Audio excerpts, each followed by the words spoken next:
Hey guys, my name is Chad. We're in a series talking about how to grow closer to God. Now this is an interesting concept because a lot of people talk about growing closer to God like it's almost impossible. It's almost like kind of meeting a celebrity. Do you ever go to a concert or something like that and you try to meet a celebrity there? Chances are you're gonna see a celebrity on a stage really, really far away, and that's about the closest you're gonna get to them. Or maybe it's a sports person. I'm a big baseball fan, and my son and daughter and I just recently went to our favorite team, the Washington Nationals. And they're on the field, a couple yards away from us, our favorite pitcher in the entire world, Max Scherzer. And he's there practicing, and we're like thinking, how cool would it be if we got to meet him, and like maybe he could sign our baseball, and we'd become best friends, and we could start hanging out, and like that would be really cool. That was just what I was thinking. But anyway, we thought like maybe we'll get to meet him, but we didn't. There was a huge fence in between us and him, and we were like, hey Max, do you want to sign our baseball? And that was it. Only a few people ever get to meet the athletes. And a lot of times people view God like that. Like a few people are close to God, but most people will never truly be close to God. That's just not true.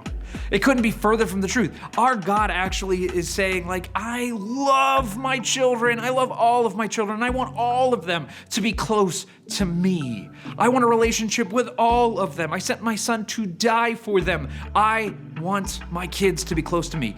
So what God does is he actually wants us to have a relationship with him. Not just one that's a couple distance away, not a couple yards or a couple miles. He wants us to be really close to him. Now, how do we do that? It's not complicated. It is as simple as doing the things that God asks us to do. And by doing that, we grow closer to him. Now, today we're gonna actually look at one of the things that we can grow closer to God with, which is serving. This is probably one of the things that is the closest to God's heart. As a matter of fact, God talks more about serving others and caring for the poor and the needy and actually being generous with our time and our actions than anything else he talks about in the Bible. He talks about serving. The one thing I dread the most in the whole year is shoveling snow. I hate shoveling snow. It's one of my least favorite things in the world, and yet I live in Pennsylvania where it dumps snow. Every winter, I have to relearn how to shovel snow, because the secret to shoveling snow, guys, is this. You don't shovel it all at once, you keep up on it. You have to actually be going out all night long to be shoveling snow. But one year I messed up. I ended up not shoveling all that often. As a matter of fact, I fell asleep and I was like, I'm just gonna wait till it stops. So for 24 hours, it just dumped snow. Snow got all the way up to like my hip. So I go out in my snow gear, which consists of a pair of jeans, sneakers, and a coat that for some miraculous reason actually makes me both hot and freezing. And I start shoveling. As I'm shoveling, each and every single shovelful is like, I'm dying. I'm like, ugh, and I shovel each shovelful. It takes me hours and hours and hours. Just when I think I got my driveway clear, the snowplow goes by, and I have to clear out my driveway again. And I finally get done with my driveway after hours and hours. And I decide, I've got to shovel one more person's driveway. I have to shovel my neighbor's. There's an elderly woman that lives there, and I just decide, something? I'm gonna be a good person. I'm gonna shovel her driveway too. So I spend the next 6-7 hours shoveling her driveway, and I'm dying. And I finally get to the end of her driveway and I've shoveled it out. I see her finally come out of the house, and she looks at me, she's smoking a cigarette, and she goes, sees me shoveling, I'm like, I'm almost dying. She just does this and goes back into her house. I'm like, oh, oh! I just died shoveling your driveway. See, I was mad because she didn't give me what I felt like I deserved. She didn't give me the gratitude, the pat on the back, the attaboy. See, what I had done is I just put conditions on serving. And this is what God says we just can never do. See, when we serve, God basically says we should serve for him. We should serve every person like we're serving God. And don't get caught up in the I'll serve as long as trap. See, we all do this. You might say to your parents, I'll serve you, I'll do the dishes as long as you pay me. Or I'll serve my little brother or sister as long as you do something for me in return. I'll serve as long as my friend can come over and sleep over. I'll serve as long as I get appreciation, as long as I get gratitude, as long as I get, known for this, as long as I get some sort of a pat on the back, as long as I get something, as long as there's something in it for me, I will serve. But this is not serving. It's not. Serving with as long as is no serving at all. it's not serving with the right heart. And God actually says he wants us to serve differently. Well, this is what Jesus says. And this is how Jesus helps us get over the serving as long as trap. He actually gives a parable, which is a story to teach. He's basically telling a story that will help us learn. This is probably one of the most challenging parables Jesus ever told. As a matter of fact, some people might say this is a little too hard and difficult for 5th, 6th, 7th, and 8th graders to comprehend. I don't think so. So let's talk about the sheep and the goats. Matthew 25:34 says, "Then the king will say to those on his right, 'Come, you who are blessed by my Father, inherit the kingdom prepared for you from the creation of the world. For I, Jesus, was hungry and you fed me. I was thirsty and you gave me a drink. I was a stranger and you invited me into your home. I was naked and you gave me clothing. I was sick and you cared for me. I was in prison and you visited me.' Then these righteous ones will reply, 'Lord, when did we ever see you hungry and feed you, or thirsty and give you something to drink, or a stranger and show you hospitality, or naked and give you clothing? When did we ever see you sick or in prison and visit you?' And the king will say, 'I tell you the truth. When you did it to one of the least of these, my brothers and sisters, you were doing it for me.'" And notice Jesus doesn't use references that are like, whenever you started the charitable organization, you did it for me. Notice Jesus doesn't say, whenever you gave millions of dollars, whenever you flew to another country and became a missionary. He literally just uses daily things. Whenever you fed someone, you gave them water. Whenever you visited someone that could really use a visit.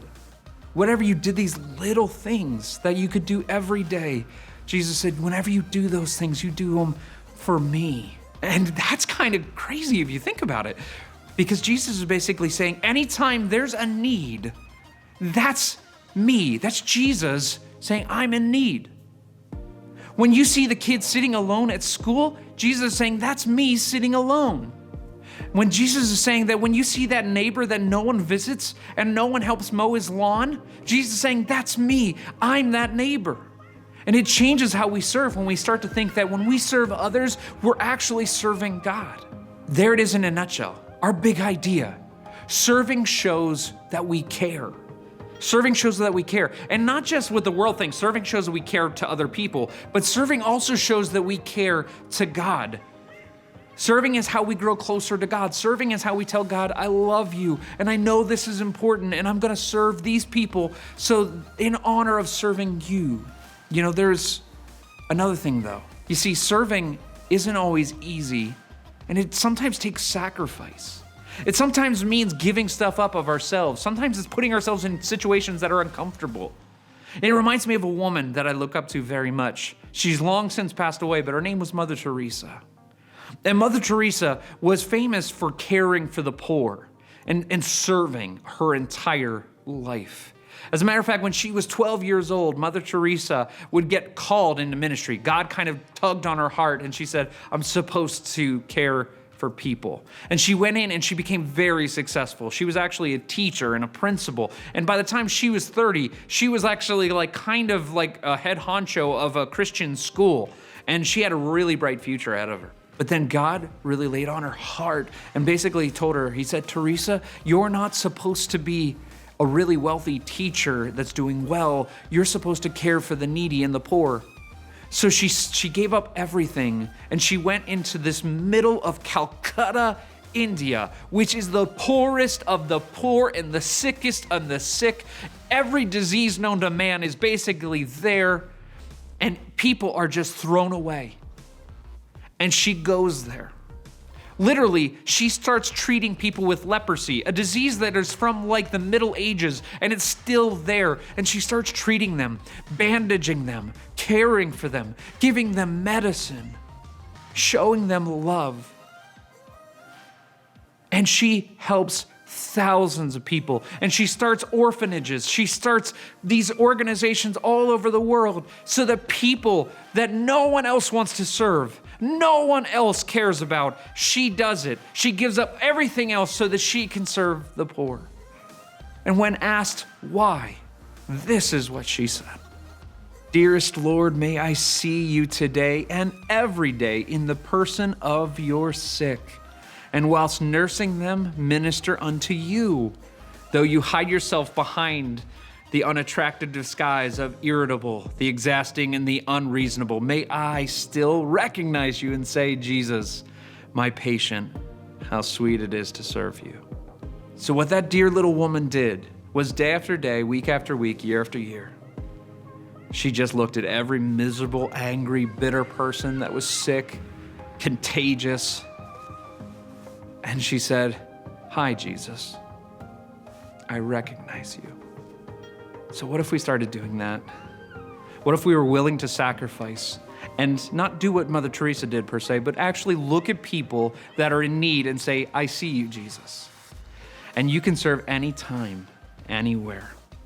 It doesn't have to be anywhere special. It can be every day you can serve others. It changes the way I look at that day shoveling. Now I realize that that woman with her smudged glasses and cigarette in her hand that walked out and looked at me shoveling, she was Jesus. And I was happy to shovel Jesus' driveway. And his back deck too. Because I want to serve God. And he is an honor to serve. So how can you serve Jesus this week, guys? How can you serve your Jesus this week?